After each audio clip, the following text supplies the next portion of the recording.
नमस्कार, बहुत स्वागत आप सभी का। आप देख रहे हैं हकीकत क्या है। मैं हूं सौरभ शर्मा।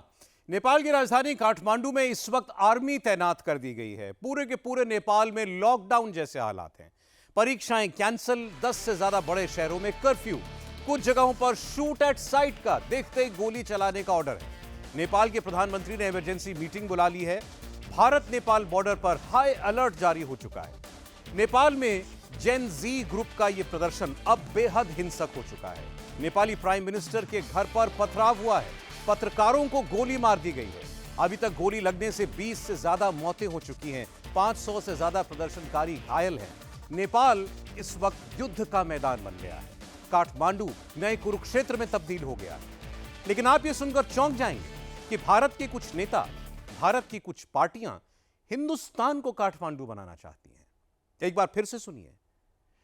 कांग्रेस के कुछ नेता भारत में तख्ता पलट के लिए हिंदुस्तान के लोगों को नेपाल की तर्ज पर सड़क पर लाना चाहते हैं। इस वक्त काठमांडू में जो कुछ भी हो रहा है, भारत में मौजूद कुछ मोदी विरोधी चाहते हैं कि नई दिल्ली में भी ऐसा हो जाए। इन लोगों की मंशा क्या है, क्या पूरा प्लान है, सारी एक्सक्लूसिव रिपोर्ट इनसाइड डिटेल के साथ आपको दिखाते हैं इस रिपोर्ट में।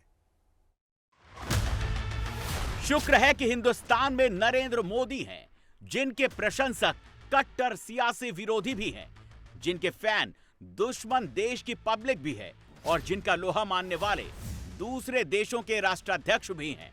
मोदी खुद सुपर हीरो है। मोदी सरकार किसी के आज सामने नहीं झुकता। मोदी एक ऐसा लीडर है जो किसी ना डरता है ना झुकता है। आंखों में आंखें डालना ये मोदी जी ने बताया है। फर्स्ट टाइम कोई एशिया में एक बंदा एक कंट्री खड़ा हुआ है। मोदी की लीडरशिप की है वो काबिल तारीफ है और उनकी तारीफ बनती है। मैं तो यहाँ पर खड़ा पाकिस्तान में ये कह सकता हूँ, I can predict that no doubt India can be super power after US. वो है नरेंद्र मोदी। इस सिचुएशन पे आ चुका है। वो कहता है कि भारतीय जनता पार्टी में से कोई भी आ जाए, लेकिन नरेंद्र मोदी से मेरी जान छुड़ाओ। नरेंद्र मोदी को अगर आप लोग देखें तो वो एक इमर्जिंग लीडर है। सिर्फ इंडिया का नहीं है, पूरी दुनिया में उसे माना जाता है। इंडिया में नारा होता है मोदी है तो मुमकिन है। आप एग्री करते हैं उससे? बिल्कुल 100% एग्री करता हूँ और हर बंदा एग्री करता है। पावरफुल, सुपर हीरो, नहीं डरने वाला, नहीं झुकने वाला, आंखों में आंखें डालकर बात करने वाला, इमर्जिंग लीडर मोदी है तो मुमकिन है। नरेंद्र मोदी के लिए ऐसी बोली, यह है पाकिस्तान की शब्दावली। सोचिए अगर मोदी न होते तो क्या होता। हिंदुस्तान की कमान अगर मोदी के हाथ में न होती तो क्या होता। शुक्र मनाइए कि मोदी हिंदुस्तान के प्रधानमंत्री हैं, तभी देश सुरक्षित है। वरना आसपास के देशों में नजर घुमाकर देख लीजिए क्या चल रहा है। मार धाड़, शूट एट साइट, संसद का घेराव, खून खराबा, हिंसा, आगजनी, ये तस्वीरें आज ही नेपाल से आई हैं।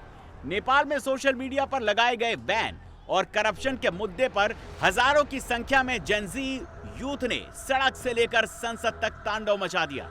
हालात बिगड़े तो नेपाल की सरकार को कर्फ्यू लगाना पड़ा। राष्ट्रपति और उपराष्ट्रपति की सुरक्षा बढ़ानी पड़ी। नेपाल की सरकार को आनन फानन में इमरजेंसी मीटिंग बुलानी पड़ी। इस पूरे खित्ते की टाइमलाइन बहुत ही ज्यादा डिस्टर्बिंग है। फरवरी 2021 में म्यांमार में गृह युद्ध के हालात बने। मार्च 2022 में श्रीलंका सिविल वार की चपेट में आ गया। मई 2023 में पाकिस्तान में गृह युद्ध जैसे हालात बने। जुलाई 2024 में बांग्लादेश को कट्टरपंथियों ने हाईजैक किया। अगस्त 2025 में इंडोनेशिया सुलग उठा।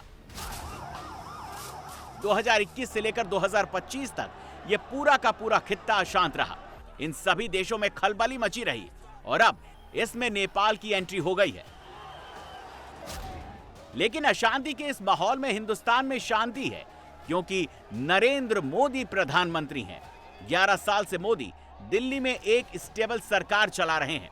140 करोड़ लोगों ने मोदी के हाथ मजबूत किए हैं।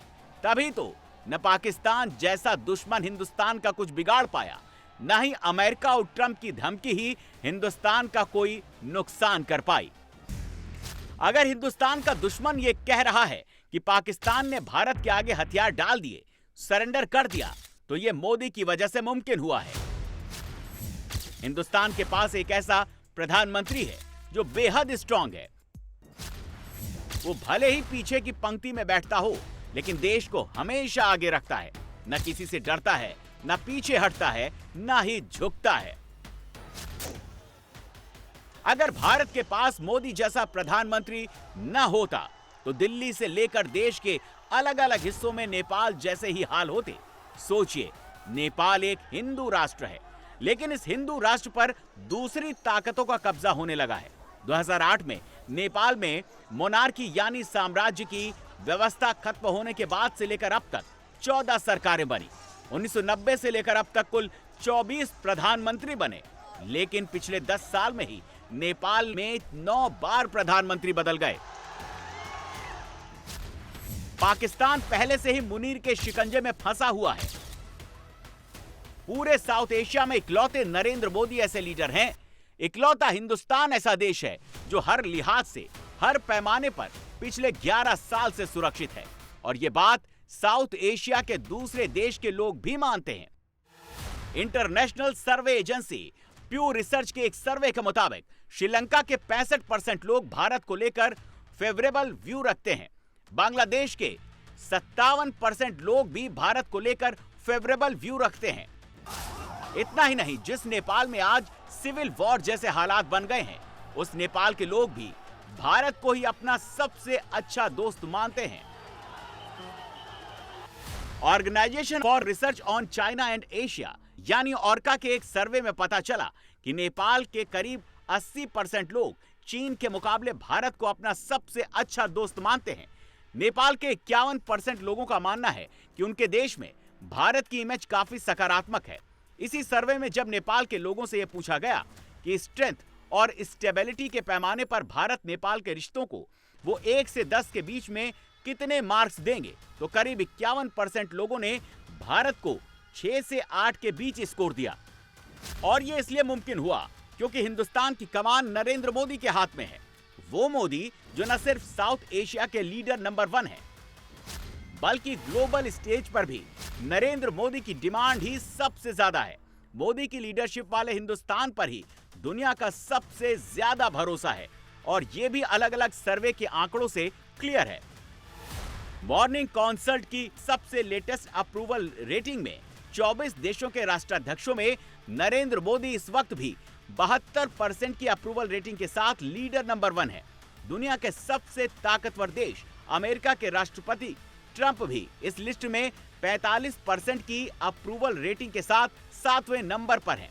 मोदी के आसपास भी नहीं है। प्यू रिसर्च के एक सर्वे में जब दुनिया के 24 देशों के लोगों से भारत को लेकर सवाल पूछा गया, तो औसतन 47% लोगों ने कहा कि वो भारत को लेकर फेवरेबल व्यू रखते हैं। अगस्त 2025 में 30 देशों पर आए इप्सॉस के एक सर्वे के मुताबिक 66% लोगों की राय में भारत मोदी की लीडरशिप में राइट डायरेक्शन में आगे बढ़ रहा है। Foreign policy attitudes of Indian Americans के सर्वे के मुताबिक 46% लोग मोदी सरकार की नीतियों से संतुष्ट हैं और उसका समर्थन करते हैं।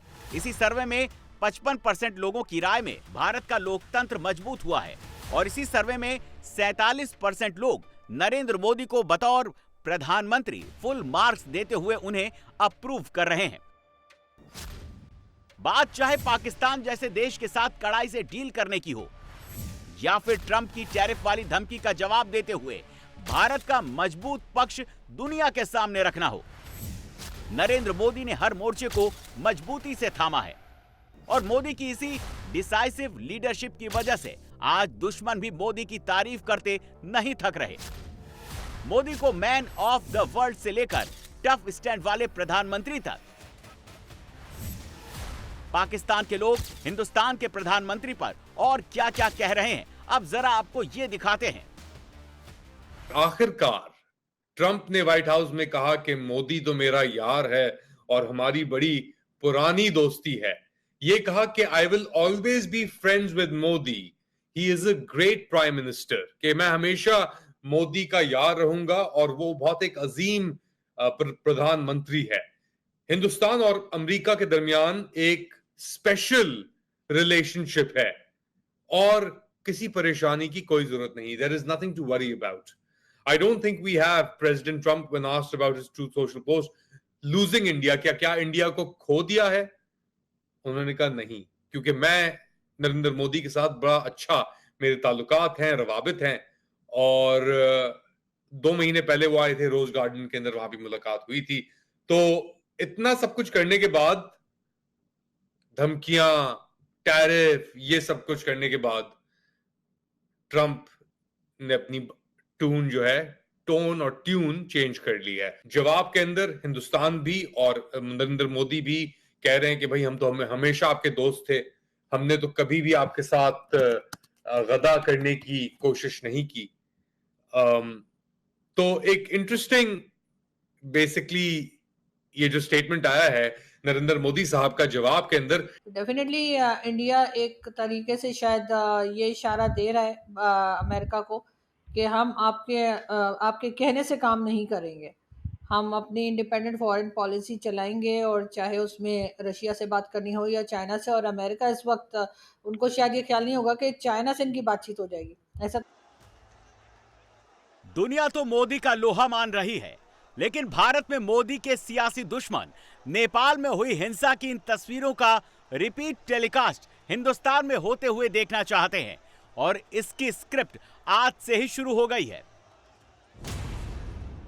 यूथ कांग्रेस के पूर्व अध्यक्ष और राहुल गांधी के करीबी बीवी श्रीनिवास का पोस्ट पढ़िए। ये शख्स कैसे नेपाल का जिक्र करके बड़ी चालाकी से उसमें हिंदुस्तान वाला एंगल डाल रहा है, मोदी के लिए तानाशाह वाली भाषा का इस्तेमाल कर रहा है। वैसे कांग्रेस पार्टी पिछले कुछ हफ्तों से लगातार इसी तरह के नैरेटिव बना रही है, और ये आपको कांग्रेस के इस ऑफिशियल पोस्ट में लिखे शब्दों से समझ में आ जाएगा। गद्दी छोड़ो, गद्दी छोड़ो। कांग्रेस की टाइमलाइन पर पिछले 1 महीने से यही टेप रिपीट मोड में चल रहा है। अब कांग्रेस का फैलाया ये पोस्टर देखिए। इसे देखकर कोई भी यही समझेगा कि इसमें मोदी के खिलाफ हिंसा के लिए लोगों को उकसाया जा रहा है। मार्च 2022 में जब श्रीलंका और 2024 में जब बांग्लादेश गृह युद्ध की चपेट में आया था, उस वक्त भी कांग्रेस ने यही एजेंडा चलाया था। जगह जगह यह फैलाया था कि जैसे श्रीलंका और बांग्लादेश में हुआ, बहुत जल्द वैसा ही भारत में भी होगा।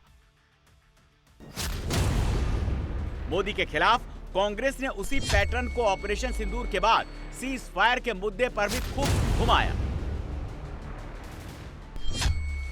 कभी ट्रंप के टैरिफ का जिक्र करके, तो कभी ट्रंप के सीज फायर वाले क्रेडिट का जिक्र करके बार बार मोदी के खिलाफ लोगों को उकसाया, भड़काया।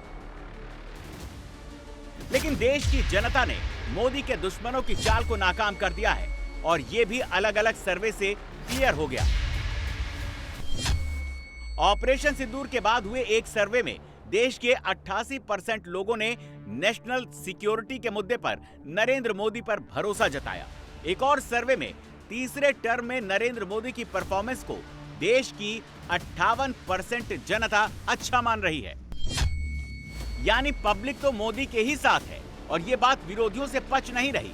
और अब बीजेपी आरोप लगा रही है कि राहुल अचानक देश से बाहर क्यों चले गए, कहीं दाल में कुछ काला तो नहीं।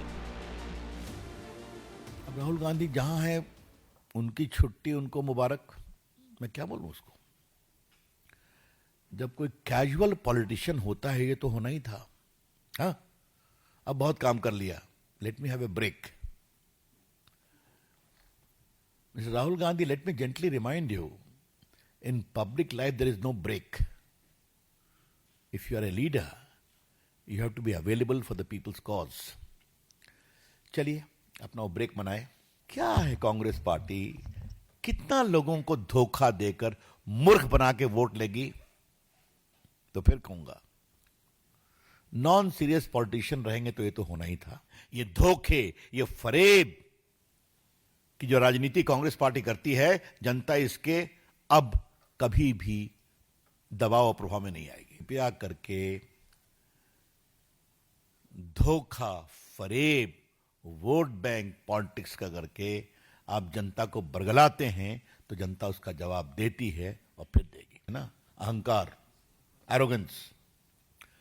अब जहां तक शिनेत जी का सवाल है, हमारे प्रवक्ता उसका उत्तर देंगे। हमारे यहाँ काफी प्रवक्ता लोग हैं, उसका विस्तार से उत्तर देंगे।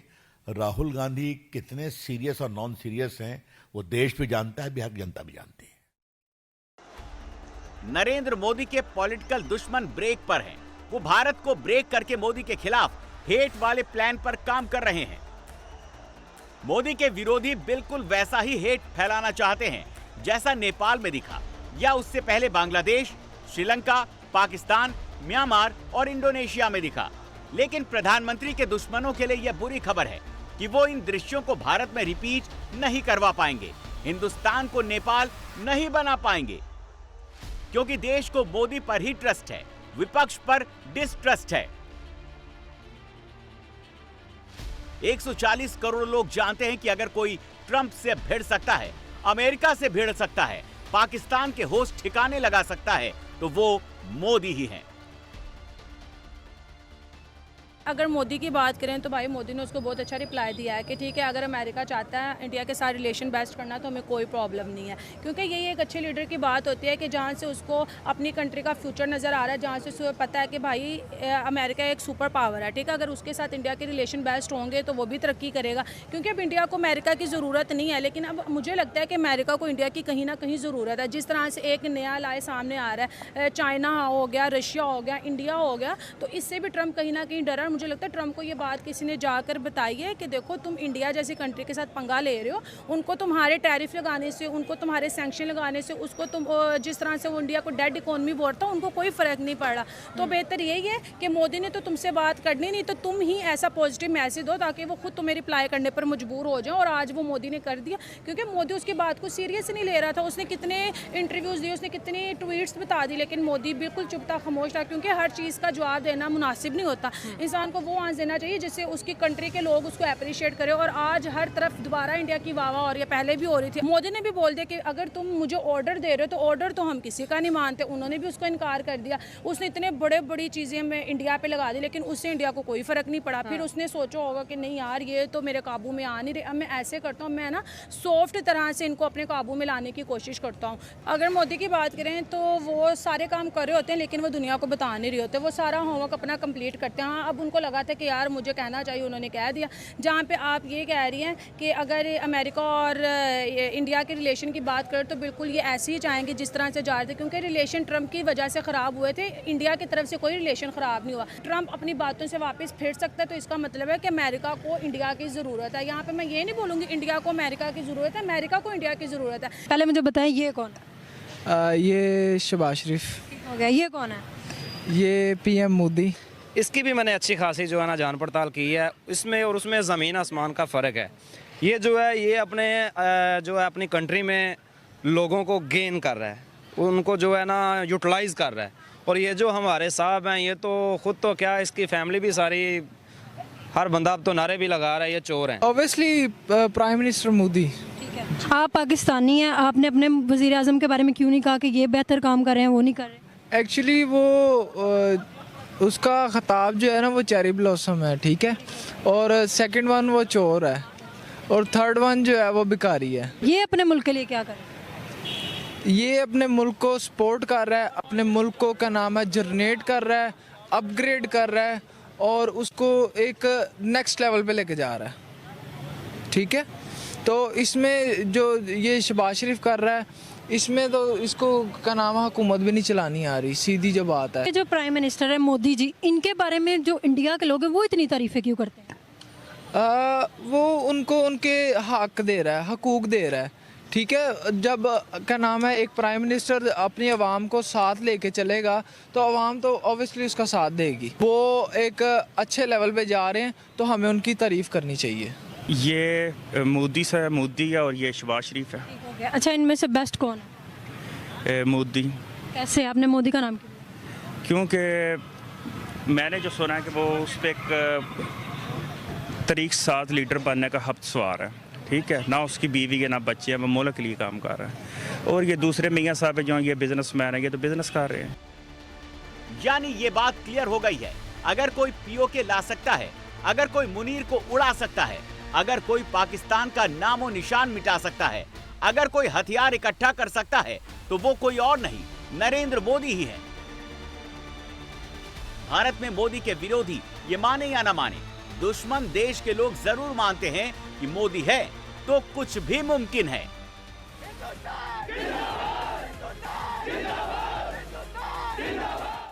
रूस यूक्रेन युद्ध को बढ़ने से अब कोई नहीं रोक सकता। थोड़ी देर पहले ब्रिक्स समिट में पुतिन और शी जिनपिंग साथ बैठे और ना रूस झुकेगा ना पुतिन पीछे हटेंगे। थोड़ी देर पहले ज़ेलेंस्की ने भी कह दिया कि वो भी नहीं झुकेंगे। ज़ेलेंस्की को मदद का वादा करने वाले 26 देशों के नेता अब डोनाल्ड ट्रंप से मिलने वाले हैं। उससे पहले वॉर जोन से एक बहुत बड़ी खबर आई है। युद्ध में एक दिन में यूक्रेन के 1340 सैनिक मारे गए हैं। यह दावा रूस के रक्षा मंत्रालय ने किया है। ज़ेपोरिज्जिया से सूमी तक 11 जगहों पर रूस और यूक्रेन की सेनाओं के बीच इस वक्त आमने सामने की भीषण जंग चल रही है। युद्ध में इस वक्त अपडेट क्या है और क्यों लग रहा है कि कल इससे भी भीषण तस्वीर देखने को मिलेगी, आप देखिए।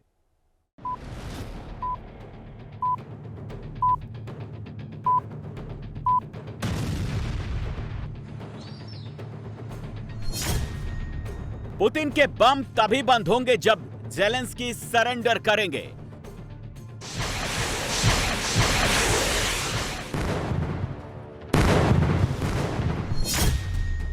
मॉस्को से मिसाइल तभी रुकेगी जब यूक्रेन सरेंडर करेगा।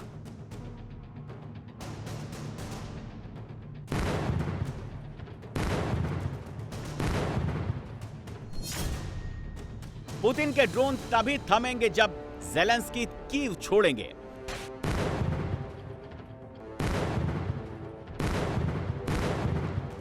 कीव में आग की लपटें उठ रही हैं। ज़ेलेंस्की के कैबिनेट मंत्रालय की बिल्डिंग धधक रही है। कीव में उठ रही आग की ज्वाला मॉस्को में बैठकर पुतिन देख रहे हैं। 1292 दिन के युद्ध में ऐसा पहली बार हुआ है जब यूक्रेन की राजधानी कीव में उस इलाके में हमला हुआ जहां से ज़ेलेंस्की सरकार चलाते हैं। 31,008 घंटे से ज्यादा की लड़ाई में ऐसा पहली बार हुआ है जब ज़ेलेंस्की के मंत्रालय की बिल्डिंग को पुतिन ने धुआं-धुआं कर दिया। 4 साल के युद्ध में रूस का यूक्रेन पर यह सबसे बड़ा हमला है। एक मां और नवजात बच्चे समेत 5 लोग मारे गए। 44 से ज्यादा लोग घायल हैं, जिनमें से करीब 6 की हालत नाजुक है। यूक्रेन की कैबिनेट मिनिस्टर बिल्डिंग का 800 वर्ग मीटर का एरिया तबाह हो गया। कई फ्लैट खंडहर हो गए। आग से सब कुछ तबाह हो गया। 48 घंटे बाद भी आग बुझाने का काम जारी है। हमला कितना घातक और आग कितनी भयंकर रही होगी, इसका अंदाजा इस बात से लगाया जा सकता है कि आग बुझाने के लिए हेलीकॉप्टर से पानी लाना पड़ा। पुतिन ने कीव में तबाही का सामान 810 ड्रोन से भेजा, जिसमें कामिकेजे और सर्विलांस दोनों टाइप के ड्रोन शामिल थे। 13 क्रूज और बैलिस्टिक मिसाइल से बारूद गिराया गया। यूक्रेनी एयरफोर्स ने 747 ड्रोन और 4 मिसाइलों को इंटरसेप्ट कर लिया। सोचिए, वरना तबाही कितनी बड़ी होती। ज़ेलेंस्की का हेडक्वार्टर खंडहर हो जाता। यूक्रेन की प्रधानमंत्री यूलिया स्विरिडेंको खुद कैबिनेट मिनिस्टर बिल्डिंग में पहुंचे और रूसी हमलों से हुए नुकसान को ऑन कैमरा दिखाया। मैं यूलिया स्विरिडेंको यूक्रेन की प्रधानमंत्री हूं। मैं अब यूक्रेनी सरकार की इमारत में हूं। पूर्ण पैमाने पर आक्रमण की शुरुआत के बाद पहली बार रूसियों ने कीव के केंद्र में हमारे सरकारी मुख्यालय पर हमला किया। आप हमले के परिणाम देख सकते हैं। 800 वर्ग मीटर की आग बुझा दी गई है। हमारे बचावकर्मी अपना काम जारी रखे हैं। ऐसा लगता है कि रूस शांति नहीं चाहता और बातचीत के लिए तैयार नहीं है। रूसी हमले के दौरान कीव में आसमान में कैद की गई एक एक्सक्लूसिव तस्वीर से पता चला है कि ज़ेलेंस्की को डराने के लिए सिर्फ ड्रोन और मिसाइल पुतिन ने नहीं भेजी थी, ग्लाइडेड बम भी भेजे गए थे।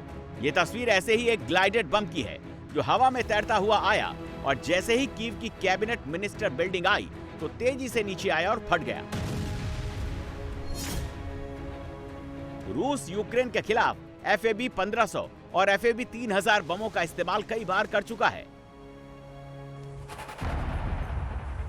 अब सवाल उठता है, पुतिन ने सबसे बड़े अटैक के लिए कीव को ही क्यों चुना? पुतिन ने यूक्रेन की कैबिनेट मिनिस्टर बिल्डिंग पर हमला क्यों कराया? पुतिन का मैसेज यूक्रेन और 26 देशों के लिए क्या है? पुतिन की युद्ध विराम की शर्त साफ है, यूक्रेन उस हिस्से को भूल जाए जिसे रूस ने कब्जा कर लिया है। पुतिन की शर्तों पर ज़ेलेंस्की समझौता करें या फिर सरेंडर करें और कीव छोड़ दें। पुतिन चाहते हैं कीव में वही सरकार हो जो रूस के इशारे पर चले। ज़ेलेंस्की 1 इंच जमीन छोड़ने के लिए तैयार नहीं है। अगर ज़ेलेंस्की अड़े रहेंगे और 26 देशों का डर दिखाते रहेंगे तो पुतिन क्या करेंगे, इसका संकेत भी मॉस्को ने दे दिया है। यूक्रेन के सरेंडर के बिना कोई शांति नहीं होगी। यूक्रेन रूसी फेडरेशन का हिस्सा बने या ज़ेलेंस्की कुर्सी छोड़ें। शांति तभी आ सकती है जब यूक्रेन रूस के एक रीजनल डिस्ट्रिक्ट के तौर पर शामिल हो जाए। ये बातें किसी छोटे मोटे नेता ने नहीं बल्कि रमजान कादियोव ने कही हैं।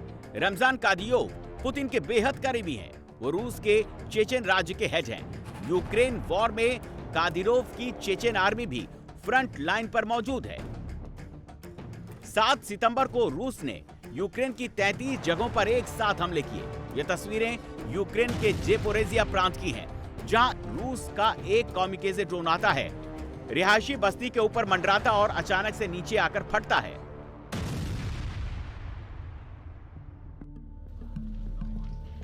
फिर क्या हुआ, ये तस्वीरें गवाह है। घरों को भारी नुकसान हुआ, खिड़कियां टूट गईं, शीशे सड़क पर बिखर गए, कई लोग घायल हो गए। पोला उस अटैक के भयावह डर से अब तक सहमी हुई है। मैं घर पर थी और जैसे ही मैंने धमाके सुने, मैं बाथरूम में भागकर छुप गई। तभी मेरे पति अंदर आए, दरवाजा बंद कर चिल्लाए, छिप जाओ, मैं जाता हूँ। यहाँ मेरे पास दौड़ो, और जैसे ही वो बैठे, धड़ाम से सब कुछ उड़ गया। यूक्रेन का कोई इलाका रूस की पहुंच से दूर नहीं है। ये तस्वीरें सुमी प्रांत की हैं, जहां रूस के ड्रोन अटैक में एक इमारत के परखच्चे उड़ गए और 2 लोगों को जान से हाथ धोना पड़ा।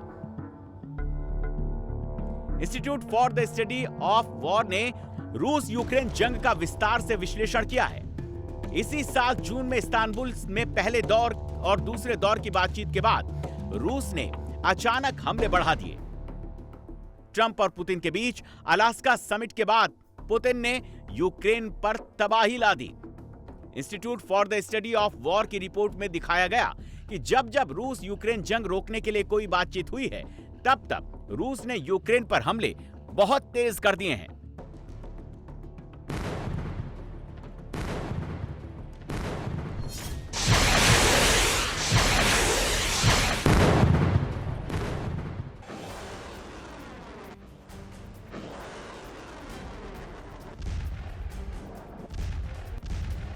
पुतिन ने इस युद्ध में अब तक 5 बार सबसे बड़े हमले किए।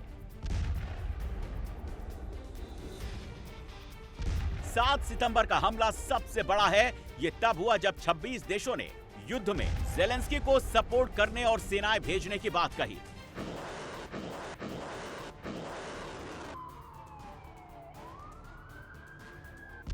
रूस ने यूक्रेन पर दूसरा बड़ा हमला 3 जुलाई 2025 को बोला, जिसमें 725 ड्रोन चलाए गए और 9 मिसाइलें मारी।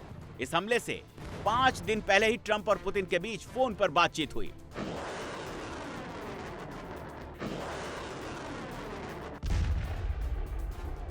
पंद्रह अगस्त को ट्रंप और पुतिन अलास्का में मिले। इसके 13 दिन बाद 28 अगस्त को पुतिन ने यूक्रेन पर 600 ड्रोन और 19 मिसाइलों से तबाही मचाई।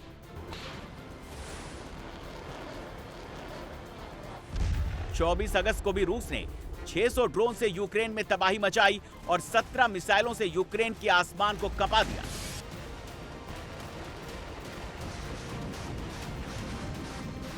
तीन जुलाई को ट्रंप और पुतिन के बीच फोन पर एक और बातचीत हुई। 7 दिन बाद पुतिन ने फिर यूक्रेन को 580 ड्रोन और 14 मिसाइल अटैक से दहला दिया।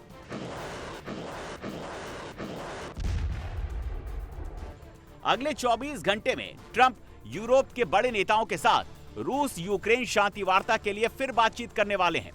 रूस पर कड़े प्रतिबंध का विकल्प भी ट्रंप ने खुला रखा है। उनका दावा है कि रूस यूक्रेन जंग में हर हफ्ते 5000 से 7000 सैनिकों की शहादत हो रही है, इसीलिए वो हर हाल में इस युद्ध को रुकवाएंगे। Over the next couple. Look, we're going to get it done.